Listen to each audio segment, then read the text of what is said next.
Hello à tous et bienvenue sur la chaîne de Carlita Crypto pour une nouvelle vidéo. Alors aujourd'hui, on va explorer un concept un peu important pour que vous deveniez tous des véritables investisseurs. Ça s'appelle la diversification. Alors, beaucoup d'entre vous, je pense, sont passionnés par les cryptos. Il y en a d'autres qui débutent, mais je ne sais pas si vous avez déjà envisagé de diversifier vos investissements ou si vous êtes all-in crypto.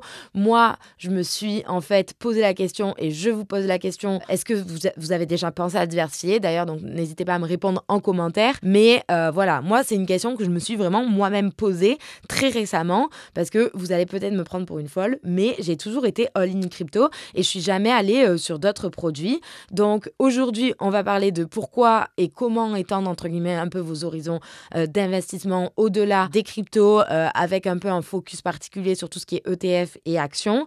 Je vais aussi vous parler de l'application de shares.io qui sponsorise ce contenu et qui, je trouve, est vraiment très cool, que vous pouvez utiliser d'ailleurs pour acheter des cryptos, des actions, des ETF, etc. Et une petite précision avant de rentrer dans le vif du sujet. Pour cette vidéo, j'aborderai pas du tout ce qui tourne autour de l'immobilier, même si je sais que c'est une des parties de la diversification. Tout simplement car, un, ça ferait beaucoup trop long, et deux, je pense que je ferai un jour une vidéo vraiment 100% dédiée à ce sujet, puisqu'il y a beaucoup de choses à dire sur l'immobilier et sur l'immobilier tokenisé. Petit disclaimer aussi, je ne suis pas conseillère en finance et très souvent, j'apprends moi-même en même temps que vous. Je ne suis pas riche non plus, je ne suis pas à Dubaï. Voilà, donc faites vos propres recherches et faites attention toujours quand vous investissez. Déjà, commençons par pourquoi est-ce que je me suis posé cette question de est-ce que je devrais diversifier mes investissements, etc. Donc, en fait, moi, j'ai jamais été éduquée ni à la finance, ni à l'investissement. Je découvre donc il y a 2 ans, à peu près 2 ans et demi, les cryptos par le biais des NFT. Donc, à partir de ce moment-là, je comprends qu'il existe un monde dont j'ai jamais entendu parler, dont j'ai jamais eu connaissance, qui est celui, en fait, de la finance et de l'investissement, tout simplement. Du coup, quand je découvre ça, bien sûr que j'investis direct, enfin, quand je découvre les NFT, bien sûr que j'investis direct dans les NFT, c'était peut-être pas la meilleure des idées, mais bref, j'investis dans les NFT et après, j'investis dans la crypto, puisque j'ai découvert tout ce monde-là. Mais par contre, le monde un peu plus traditionnel de la finance, je sais pas pour vous, mais moi, en fait, ça m'a toujours fait peur. Et c'est sans vous parler de toute la complexité. Déjà, un, qui est représenté dans ma tête, et deux, je pense que même il représente en vrai, puisque, genre, à un moment donné, je me suis renseignée sur tout ce qui était PEA, machin, etc., pour avoir des portefeuilles d'actions, mais c'est tellement compliqué. Et du coup, je sais pas, jusqu'à aujourd'hui, je m'étais posé la question, mais je sais pas, j'avais pas plus creusé que ça, et du coup, j'étais un peu en mode, s'il existe rien de très facile, autant être all-in crypto et pas diversifié. Mais en vrai, c'est hyper important, je pense, la diversification. C'est mes opinions, bien évidemment. Pourquoi est-ce que c'est important? Donc, dans le monde de l'investissement, on dit souvent qu'il ne faut pas mettre tous ses œufs dans le même panier. Mais ce n'est pas juste un adage, en fait, c'est vraiment une stratégie, je pense, puisque la diversification, ça peut permettre de réduire, en fait, tout le risque global de votre portefeuille. Et ça peut ouvrir pas mal d'opportunités de gains, on va dire, un peu plus stables, peut-être sur le plus long terme. Moi, je ne suis pas vraiment experte, mais je pense qu'on doit pouvoir trouver, en fait, un équilibre pour se diversifier et avoir une vraie stratégie. Si on fait tout par hasard, c'est chaud, quoi. Enfin, c'est comme moi qui dis let's go all-in dans la crypto et tout. Ça risque d'être un peu compliqué. Et aussi, en plus, dans la crypto, je pense que vous savez, mais on a un marché de cycle. Et donc, un coup en bear, ça va descendre. Un coup, on est en boule, ça va monter. Et du coup, quand on va avoir tous ces actifs qui vont être investis dans la crypto et qu'on va être en bear market, vraiment, pour l'avoir vécu, c'est pas drôle. Et du coup, on a juste soit des actifs qui fondent puisque du coup on a investi dans une période de boule et du coup nos actifs valent plus grand chose, soit on a de l'argent en stablecoin qui dort qu'on attend d'investir et donc cet argent il pourrait être investi dans plein d'autres domaines que rester là à rien faire, quoi. Et petite parenthèse, si vous n'avez pas encore des cryptos et que vous n'êtes pas du tout familier avec ce monde là, c'est pas grave parce que c'est pas trop tard, parce que cette vidéo elle va être utile volatile dans le sens où je pense que je vais présenter shares et en fait, vous pouvez acheter de la crypto, vous pouvez acheter des actions, des ETF, enfin bref, je reviens sur le sujet dans 30 secondes. Juste avant, c'est pas un disclaimer, mais c'est plus un avertissement, il ne faut pas trop diversifier.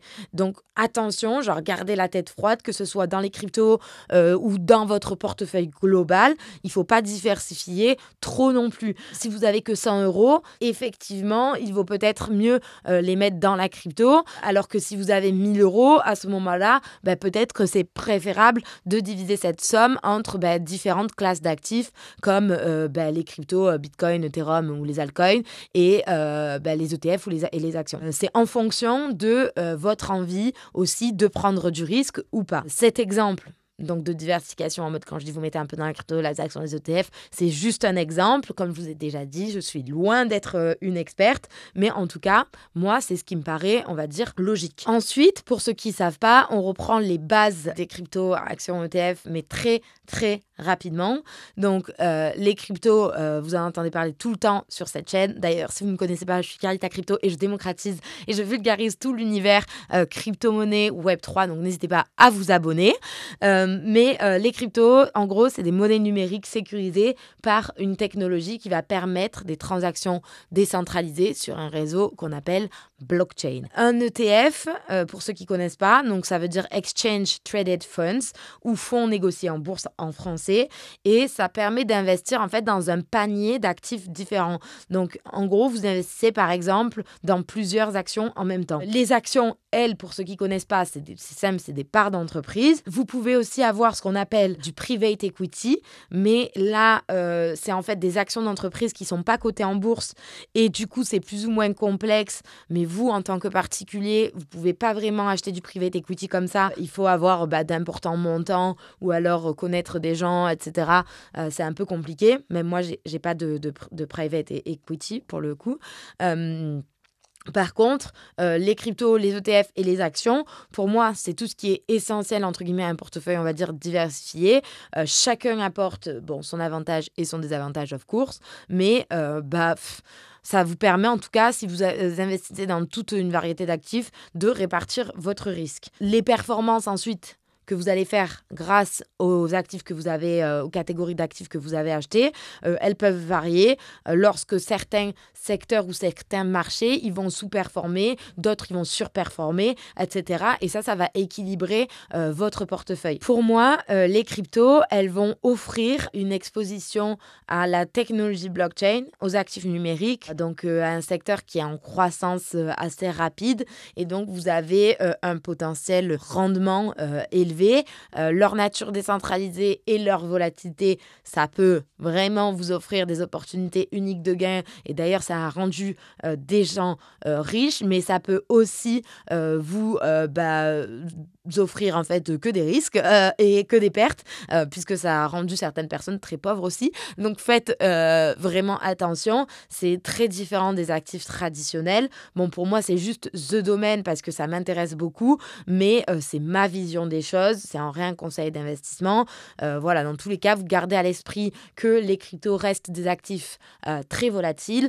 De manière générale, investissez que ce que vous êtes prêt à perdre. Je pense que je suis obligée de dire ça pour la compliance, mais vraiment, je pense que trop de fois, on a vu des personnes perdre bêtement de l'argent dans des cryptos parce qu'ils y comprenaient rien, parce qu'ils faisaient n'importe quoi. Donc, n'hésitez pas à, pour le coup, vous abonner à la chaîne de Carlita Crypto pour un peu mieux comprendre ce domaine avant d'investir votre argent. Les ETF, eux, ils vont permettre d'investir dans un large éventail d'actions, d'obligations ou d'autres actifs avec un seul produit. Donc ça vous facilite pour le coup la diversification puisque vous pouvez vraiment en un seul clic, entre guillemets, investir dans plein d'actifs différents. Et ils sont généralement moins coûteux en termes de frais que d'autres catégories d'actifs, surtout aux États-Unis. Vous pouvez avoir des autres produits, entre guillemets, d'investissement qui sont très coûteux. Là, c'est les ETF, ils ont cette particularité d'être un peu moins chers et ils peuvent être achetés, vendus comme des actions, en fait. Donc, ça vous offre de la flexibilité et de la liquidité puisque vous n'êtes pas obligé de les garder. Enfin, je veux dire, vous achetez un ETF, si vous voulez le revendre, vous pouvez le revendre automatiquement. C'est pas, par exemple, comme les NFT, où genre, si vous achetez je sais pas si on peut comparer ça, mais quand vous achetez un NFT, vous pouvez pas revendre votre NFT. Il faut attendre qu'il y ait un acheteur en particulier qui veuille acheter ce NFT au prix où vous voulez le vendre, etc. Alors que les ETF, les cryptos, etc., comme vous avez de la liquidité, vous pouvez facilement les échanger. Attention, la liquidité n'est pas sur toutes les cryptos. Et le dernier dont je vous parlais, c'était les actions. Et là, vous avez un potentiel à la fois de croissance, puisque voilà, ça peut évoluer. Et aussi les actions, il y en a certaines d'entre elles qui vont distribuer des dividendes. Et donc ça, c'est pas mal. Et vous pouvez investir dans différentes entreprises de différents secteurs, régions géographiques. Voilà, du coup, ça peut réduire vraiment le risque puisque vous pouvez investir dans plein de trucs différents. Donc, entrons maintenant dans le vif du sujet, c'est-à-dire comment acheter à travers une application hyper innovante et assez cool. Donc, c'est avec Shares.io. Je rappelle que ce contenu est sponsorisé par Shares. D'ailleurs, merci vraiment à eux de soutenir la chaîne. Et n'hésitez pas à utiliser mon lien dans la description pour vous inscrire si ça vous plaît. Donc, c'est une application qui va simplifier l'investissement dans les ETF, les actions et les cryptos. On va découvrir ensemble un peu comment est-ce que vous pouvez du coup diversifier facilement tout votre portefeuille sans avoir peur du monde traditionnel comme j'avais peur moi et sans faire 3 milliards de recherches pour tout comprendre puisque c'est un peu le truc chiant que j'ai trouvé quand moi je voulais investir à un moment donné dans des actions, tout ça. Déjà, un peu de contexte. Donc Shares, c'est une des rares plateformes en France à obtenir simultanément 2 autorisations majeures et c'est important. La première, c'est l'enregistrement PSAN. Vous savez, donc, pour ceux qui me suivent, ce que c'est que PSAN, mais pour ceux qui ne me suivent pas encore, ça veut dire prestataire de services sur actifs numériques. Donc, c'est tout ce qui concerne les cryptos, etc. Et l'agrément PSI, donc prestataire de services d'investissement auprès de ce qu'on appelle l'ACPR. Donc, en fait, le PSAN, c'est l'AMF, l'autorité des marchés financiers qui le délivre, et le PSI, c'est l'ACPR. Et l'ajout, en fait, de ce PSI-là, il va renforcer la légitimité, on va dire, et la sécurité, ce qui fait que Shares, voilà, c'est une plateforme qui est régulée pour vos investissements en France. Si vous connaissez Trade Republic, Shares, ça ressemble un peu, en tout cas sur certaines fonctionnalités, mais un peu avec une touche française et bien sûr des fonctionnalités qui font que ça peut être plus ou moins bien pour vous en fonction de ce que vous pensez. Moi, je trouve que ce qui se distingue vraiment sur Shares, c'est l'aspect, d'ailleurs, qu'il n'y a pas sur d'autres plateformes, c'est l'aspect réseau social axé sur l'investissement. En fait, vous allez pouvoir, à travers Shares, échanger avec vos amis, avec des investisseurs, genre discuter de stratégie, partager les réussites, etc. Et contrairement à Twitter, par contre, Shares impose une modération, on va dire, assez stricte sur tout ce qui est partagé sur le réseau social, bien sûr, mais c'est assez cool puisque vous pouvez voir, par exemple, qui achète quoi, à quel moment, etc. Vous avez un processus de KYC, donc Know Your Customer. Chaque utilisateur du coup de Shares est vérifié. Donc si vous voulez vous inscrire sur Shares, vous allez devoir passer ce KYC. Mais en tout cas, ça vous assure que l'espace il est plus ou moins sécurisé et fiable pour tous et qu'il n'y a pas des gènes qui vont venir faire n'importe quoi ou dire n'importe quoi. D'ailleurs, juste comme ça, vos fonds sur Shares sont également couverts par la garantie des titres à hauteur de 70 000 €. Vous voyez comme quoi ça sert d'être une plateforme régulée, en tout cas pour sécuriser les personnes qui investissent. La mission de Shares, c'est de démocratiser l'accès à l'investissement et à la finance. Et moi, c'est pour ça que j'aime bien, parce que c'est hyper simple, je vais vous montrer. Vous pouvez d'ailleurs aussi retrouver sur l'application, vous savez, je vous parlais de réseau social, etc. Vous allez trouver sur l'application des investisseurs premium, c'est-à-dire des investisseurs qui sont considérés comme expérimentés et qui sont sélectionnés en fait par Shares, qui vont partager leurs analyses et leur portefeuille sur l'application en direct. Comme ça, vous n'avez pas besoin de jongler entre 2 apps. Et Shares, eux, pour le coup, aussi, ce qui est bien et ce qui m'a plu, contrairement à d'autres plateformes, c'est qu'ils ont une politique de frais où genre ils sont 100% transparents et pour une fois, compréhensible. Parce que je vous jure, des fois, il y a des plateformes, vraiment, vous allez voir les frais et genre, ils ont mis 3 milliards de trucs. Moi, je comprends rien. Shares, vraiment, vous allez voir, c'est hyper simple. D'ailleurs, je vous mettrai une capture d'écran qui s'affiche juste ici. En fait, tout est gratuit, sauf les frais de transaction. Donc, en gros, les frais d'achat ou de vente d'ordre qui sont de 1 € pour les actions, les ETF et les cryptos. Et juste, je crois que c'est 1% pour les cryptos au-dessus de 100 €. Ce qui, au final, je pense que vous serez d'accord avec moi, c'est pas si énorme. Enfin, franchement, il y a d'autres applications crypto qui sont beaucoup plus chères. En plus, donc Shares, ils ont levé un truc, mais c'était énorme, c'était 90 millions de dollars. Ils ont commencé en Angleterre et ils ont eu plus de 150 000 personnes qui se sont inscrites. Donc, je pense qu'ils vont continuer à grossir. Enfin, l'application, moi, je la trouve hyper cool.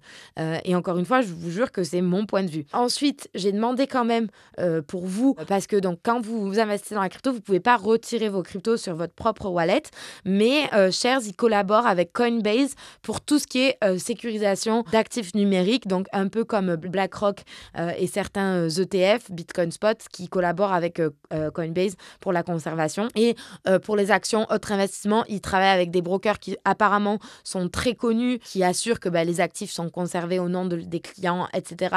et qui assurent toute la confiance et la sécurité. Mais ça, je vous laisserai aller voir parce que pour le coup, moi, je m'y connais beaucoup moins en broker. Et même si je vous disais les noms, en fait, je ne saurais pas si c'est vraiment bien ou pas. Je sais qu'ils sont réputés de ce que j'ai lu, mais je ne pourrais pas dire. Maintenant, vous savez ce que c'est Shares. Peut-être vous expliquer comment ça marche concrètement.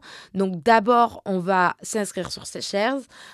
Donc, vous allez dans la description, vous prenez mon lien d'affiliation. S'il vous plaît, vraiment, c'est vraiment, vraiment, vraiment important de prendre mon lien d'inscription puisque ça me permet vraiment de proposer toujours plus de contenu sur cette chaîne. Et donc, en passant par ce lien, vous pourrez effectuer 5 trades gratuits si vous vous inscrivez et vous déposez au moins 1 euro sur votre compte. Franchement, ça ne coûte rien de déposer 1 euro ou 10 euros. Testez. Je vous mets le QR code tout de suite à l'écran pour télécharger l'app si vous voulez scanner. Sinon, vous avez toujours le lien pour accéder en description. Et donc, une fois, je vous montre pas sur mon téléphone parce qu'en fait, le truc, c'est que moi, je l'ai déjà fait. Donc, vous suivez simplement toutes les étapes, une à une, de l'inscription, le KYC, j'en ai déjà parlé. Ensuite, vous allez valider, etc. Vous allez voir à quel point, franchement, c'est hyper facile de rechercher, analyser, blablabla. Et donc, du coup, je vous montre sur mon téléphone comment aller sur Shares. Donc, en fait, vous allez sur Shares, vous téléchargez l'application. Donc, moi, j'ai déjà l'application, mais vous téléchargez l'application. Après, vous allez faire donc votre KYC, etc. Et donc, c'est très simple. Vous avez 3 onglets en bas. Le premier, en fait, c'est un peu tous vos favoris, les cryptos populaires sur Shares, où vous avez les actions aussi, les flash infos, si vous avez créé un plan d'investissement, etc. Et après, vous avez un autre onglet qui est justement l'onglet communauté. Vous pouvez voir soit découvrir des mondes des gens dans Discover, soit aller dans suivi pour voir, moi par exemple j'ai suivi quelques personnes, et vous pouvez aussi aller dans Loop et en fait là vous pouvez voir tout ce que vous avez récemment consulté. Donc moi j'ai regardé plein de trucs comme ça. Vous pouvez voir aussi les investisseurs premium, donc ça c'est les investisseurs qui sont sélectionnés par Shares. Donc par exemple je peux cliquer sur Nicolas et donc je vois son historique, son portefeuille, ses transactions, qu'est-ce qu'il a publié. Donc des fois vous pouvez publier des messages, etc. Enfin, les investisseurs peuvent publier des messages, etc. Et donc, moi, je descends. Voilà. Par exemple, là, je vois que Guillaume Simonin, donc, qui est d'ailleurs quelqu'un qui fait pas mal de tweets que j'adore, il a, il est sur Shares, donc il a un historique de 17%. Il détient en moyenne, donc, tout ça pendant 5 semaines. Il a des cryptos, pour le coup, il a pas mal de cryptos. Il a des ETF aussi, et il a une action, donc, Amundi du CAC 40. Et ce que je vais faire, c'est que en fait, je vais m'inspirer de lui. Donc là, par exemple, s'il vient d'acheter du Litecoin, je peux dire, OK, comme il vient d'acheter du Litecoin, je vais, moi aussi, je veux en acheter, etc. Là, il a créé, par exemple, un plan d'investissement. Donc, on peut voir qu'est-ce qu'il a mis dans son plan d'investissement, quelles sont ses allocations et ses actifs. Et donc, moi, je vais chercher, par exemple... donc là, c'est des gens qui créent des nouveaux plans d'investissement, des personnes qui achètent du Shiba, qui vendent du Sol. Donc lui, je ne le connais pas. Mais si je vois, donc je peux le suivre. Je vois que donc en général, il est en moyenne, il est à 5%, qu'il est passionné par la bourse, etc. On voit que en fait, ça indique que c'est un investisseur premium, donc qu'il a été sélectionné par Shares. Donc si je veux le suivre sur ce call-là, je fais par exemple, donc il a acheté Big, donc moi aussi je veux acheter. Donc je fais acheter et je vais dire que par exemple, si j'achète 10 euros ou 25 euros, voilà. Ordre marché, c'est genre un achat unique. unique. Donc moi, je veux juste acheter une fois. Donc je sélectionne bien ça et je fais passer en revue. Je vérifie l'ordre. Donc le cours de l'action, il est à 66,40 €. Moi, je veux en acheter pour 25 €. Chaque fois, donc ça, le frais de service, c'est ce que je vous ai dit, c'est le frais que prend Shares. Et du coup, donc là, ça me marque combien est-ce que j'aurai d'actions. Donc je vais juste confirmer et voilà, j'ai réussi à acheter. Juste petit fun fact en mode girl, désolé les mecs, mais comme 99% des meufs, je pense, je suis fan de genre Ed Westwick qui joue Chuck Bass dans Gossip Girl, peut-être que vous connaissez aussi. Et en fait, c'est un ambassadeur de Shares et juste cette publicité, elle est folle. Genre moi, je la trouve trop marrante et je l'adore. Du coup, je vous la montre, elle dure 30 secondes.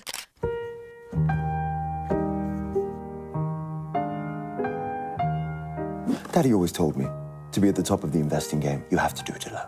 Charles? Mr. Westwick. But thanks to Shares, investing is way better with your friends.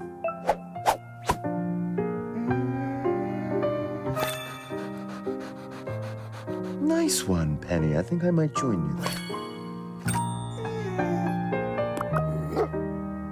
Et avant de clôturer cette vidéo, je voulais aussi vous parler de l'intersection des cryptos et des marchés financiers traditionnels, puisque je pense que c'est intéressant. Du coup, là, le fait que l'application rassemble un peu tout ça, moi, je voulais aussi en parler. L'intégration, en gros, des cryptos, moi, je trouve qu'elle est vraiment en augmentation dans le système financier, on va dire, classique, notamment, vous le savez, grâce à la récente approbation de l'ETF Bitcoin Spot qui a été validé, entre guillemets, par la SEC.